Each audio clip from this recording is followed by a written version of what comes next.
Hello everyone, welcome to insight story. उस इंसान के भाग्य को हम कैसा कहेंगे जिसने उस वक्त अपने प्यार को खो दिया जब दोनों की सगाई होने वाली थी। उस घटना के बाद रविंद्र का भगवान पर से विश्वास उड़ गया था। वो खुशी के प्यार में इतना डूब चुका था कि उसके जाने के बाद भी उसने खुशी की याद में अपनी लव स्टोरी लिख डाली। लेकिन आप सबके दिमाग में एक सवाल घूम रहा होगा कि खुशी के एक्सीडेंट के बाद रविंद्र की जिंदगी में क्या हुआ। क्या रविंद्र को अपनी जिंदगी में फिर से कोई सच्चा प्यार मिला? क्या फिर से उसके मन में किसी के लिए वैसी ही फीलिंग्स आई जैसी खुशी के लिए थी?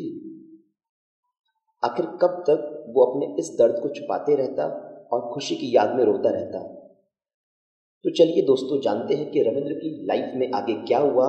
क्या उसे फिर से प्यार हुआ? रविंद्र अपने पहले प्यार को पाने में नाकाम रहा। शायद भगवान ने उसकी किस्मत में कुछ और लिखा था। अक्सर जिंदगी हमारे बनाए हुए प्लान के हिसाब से नहीं चलती है। रविंद्र कंपनी के किसी काम से बेल्जियम गया, जहां उसकी लाइफ में एक नया मोड़ आया।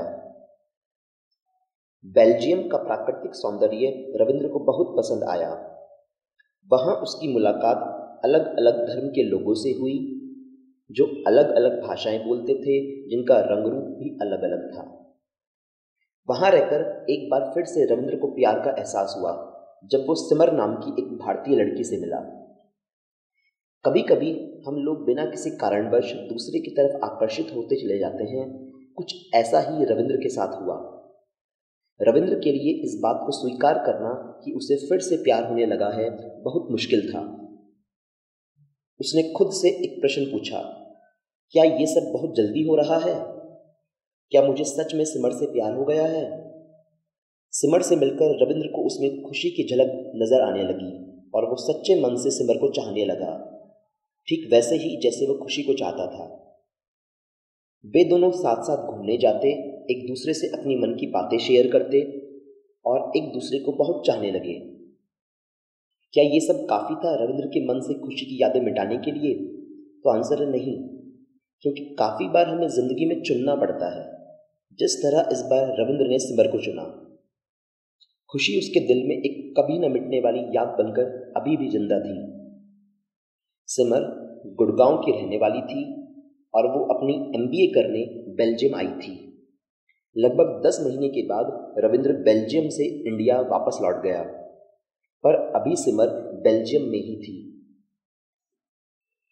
एक दूसरे से इतना दूर रह पाना शायद दो प्यार करने वालों के लिए संभव नहीं हो पाता। कुछ वक्त तक दोनों की बातें फोन कॉल्स व वीडियो चैट्स से होती रही। फिर सिमर भी हॉलीडेज में इंडिया आ गई और रविंद्र ने सिमर के पेरेंट्स से मुलाकात की। कुछ समय बाद सिमर भी रविंद्र के पेरेंट्स से मिलने चंडीगढ़ आई। सब कुछ ठीक वैसे ही चल रहा था जैसे दोनों ने सोचा था। लेकिन जैसे ही दोनों ने शादी करने का मन बनाया, तभी से प्रॉब्लम्स शुरू हो गई। सिमर हमेशा के लिए रविंद्र के साथ बेल्जियम में सेटल हो जाना चाहती थी। वो रविंद्र के साथ पूरा बेल्जियम घूमना चाहती थी, लेकिन सिर्फ रविंद्र के साथ।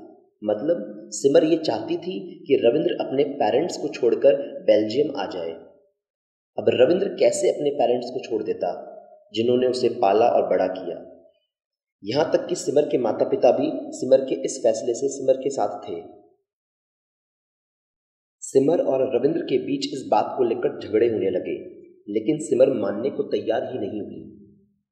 फाइनली सिमर ने रविंद्र को छोड़कर जाने का डिसीजन ले लिया और ठीक उसी दिन जिस दिन खुशी की डेथ हुई थी, सिमर रविंद्र को अकेला छोड़कर चली गई। रविंद्र ने एक बार फिर से अपने प्यार को खो दिया। अब रविंद्र के दो पास्ट थे।